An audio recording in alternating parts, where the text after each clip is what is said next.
저 앞에 차량에서 모르는 차량에서 내려서 저한테 팬인데 얘기 조금만 나누면 안 되나요? 라고 하시는데 여태까지 뭐 선물도 보내주시고 하셨던 분이라고 하시니까 저는 일단 무조건 감사한 마음이고 피곤은 한데 이분을 또 무례하게 대할 수는 없고 해서 예, 어떤 얘기를 원하시냐고 했더니 차에 잠시만 타셔서 얘기를 좀 나누고 싶다고 하셨어요. 그저 잠시면 되겠지 하는 마음으로 별 의심 없이 탔다는 차량. 하지만 차에 타자마자 상황은 생각과 전혀 다르게 흘러갔다고 합니다. 말투는 굉장히 점잖으신 분 말투였었는데 그러니까 행동을 그 점잖은 말투로 행동을 함부로 하시니까 막 차문을 잠그고 막 운전을 난폭 운전을 하시고 그것만으로도 저는 굉장히 무서웠죠. 그런 걸 겪어본 적도 없고 상상도 안 해봤던 터라 그냥 제 딴에는 되게 기지를 발휘를 한 게 남자분 몰래 이쪽 편 보조석 구석에서 샌드 버튼을 눌러서 발신 버튼을 눌러서 마지막 발신자한테 연결만 되라 라고 하고 계속 표지판을 읽었어요. 어디 가시는 거예요? 여기가 뭐 용인 어디네요? 무슨 어디로 가는 길목이네요? 계속 읽었어요. 한 1시간 정도 달렸던 것 같아요. 남자친구 차량이 정말 뭐 영화처럼 그 차 앞을 가로막아서 그 차를 세우고 문을 두드리니까 문을 열어주고 제가 막 놀라서 남자친구한테 뭐라고 막 얘기를 하니까 그 차는 쌩 하고 도망을 가버리더라고요. 인지할 새도 없이 벌어졌다는 납치. 그런데 어떻게 된 일인지 이 일은 납치 사건이 아닌 김채연의 납치 자작극으로 기사화되기 시작했습니다. 순식간에 거짓말쟁이로 낙인이 찍혀버린 상황. 그녀는 그렇게 서서히 연예계에서 멀어지게 됐는데요. 그리고 22년이 흐른 지금.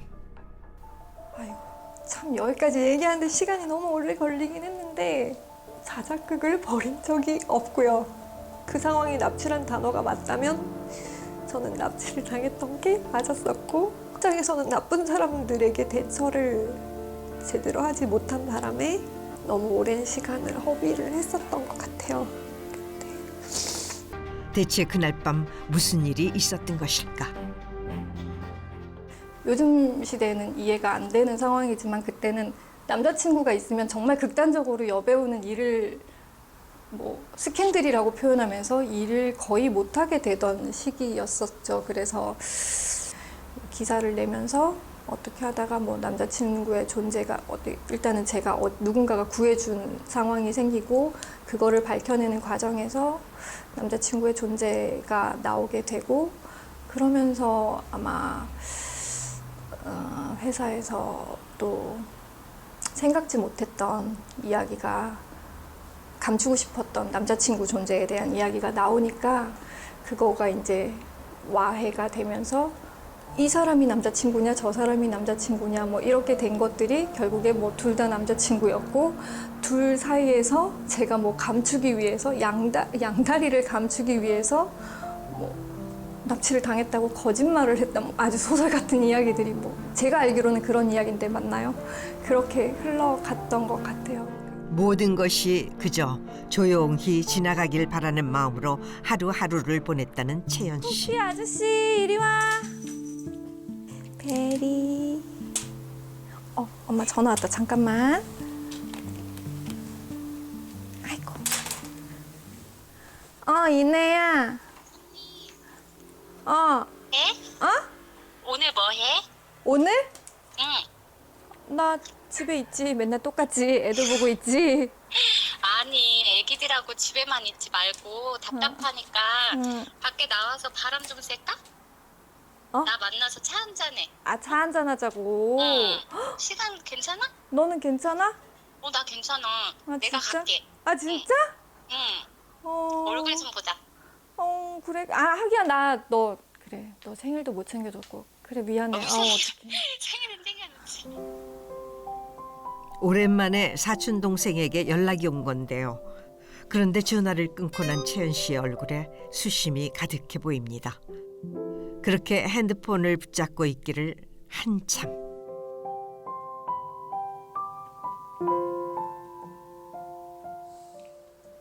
오랜만에 저를 보자고 연락이 왔는데 그거를 만나고 싶고 나가고 싶은데 괜찮을까? 좋은 걸까? 막 모르겠어요. 막 여러 가지 생각이 많아서 괜히 사촌 동생 바쁜데 여기까지 오게 만드는 거 아닌가 막 여러 가지 생각이 많아요. 그래서 그냥 다음에 보자고 할까? 내내 집안에 있던 채연 씨가 집을 나섰습니다. 다름 아닌 길고양이들의 밥을 챙겨주러 나온 길입니다. 내가 혼자가 아니구나라는 생각을 안타깝게도 사람이 아니라 동물을 통해서 느끼게 됐던 게 제가 주는 대로 저를 따라오더라고요. 제가 마음을 주는 대로 마음을 같이 또 열어주더라고요. 물론 노력도 필요했겠지만 그런 것들이 저한테는 그 순간에는 되게 저도 위로가 필요했던 사람이고 그들도 저의 손길이 필요했던 생명들이고 그게 서로에게 필요한 순간이었다는 생각이 들었었고 사람들의 시선을 피해 다니는 처지가 닮아서였을까? 마음을 쏟아 길고양이들을 돌본 지 14년째. 이제는 채연 씨를 기다리는 고양이만 수십 마리에 이른답니다. 그렇게 날은 저물고 해가 까마득히 넘어간 시간. 채연 씨가 집이 아닌 으슥한 공터를 향해 들어갑니다. 캄캄한 수풀에서 무엇을 하려는 걸까요? 야 고마워. 대체 이곳은 또 어딜까? 아이가 제일 잘 갖고 놀던 장난감이라 2마리, 여기는 2마리. 여기저기 뿌려진 애들이 많아서 종종 고양이들을 떠나보낸 이곳을 찾아 한참을 앉아있다 가곤 한다는 채연 씨. 문득문득 구해주지 못한 미안함과 안타까움이 밀려오곤 한답니다. 저보다 좀 잘 아시는 분한테 구조가 됐더라면 좀 더 나은 방법으로 어쩌면 살 수도 있지 않았을까 그런 생각하면 너무 미안하기도 하고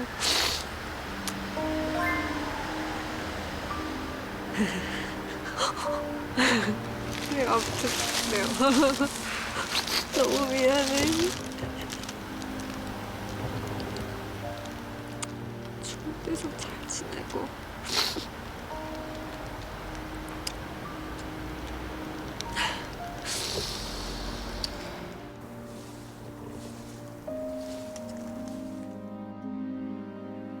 그날 밤 늦은 시간이 돼서야 비로소 제대로 먹는다는 한 끼. 오늘 저녁 메뉴는 가장 자신 있다는 스파게티입니다. 이런 것도 전에 많이 뭐 해보셨어요? 일할 때는 요리를 100인분, 200인분씩 항상 했었고 그게 다 결국 다 제 손을 거쳐가야 되는 메뉴들이었어서 할 수밖에 없었고 그때는 그 이후 연예계를 떠나 공부하며 땄다는 각종 자격증. 플로리스트로 활동은 물론 파티 공간을 꾸며주는 파티 플래너 일을 하기도 했었답니다. 배우는 연기를 해야지, 작품을 해야지.